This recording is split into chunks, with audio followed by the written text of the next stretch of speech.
এসেছি বাড়িতে আমি কিছু না বলে।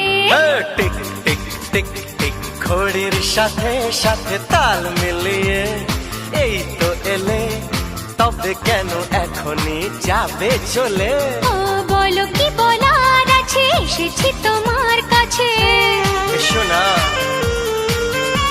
আরে বলো কি বলার আছে, এসেছি তোমার কাছে। বোঝো না কেন যে যায় সময় চলে, এসেছি বাড়িতে আমি কিছু না বলে।